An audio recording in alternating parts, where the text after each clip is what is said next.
Така, добър вечер на всички. Показваме как се връзва нагръдник.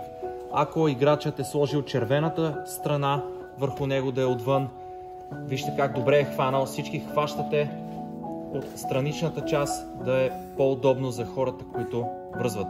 Кръстосвате като връзките на обувки и вкарвате във външната дупка, т.е. червената дупка. Ако човек е червен, вкарваме в червената дупка. Както виждате, кръстосваме веднъж, кръстосваме два пъти, пъхваме в последните две дупки, както казах, като връзките на обувки. Вие през това време застанете в една колона, за да покажем как се връзва в колона един зад друг.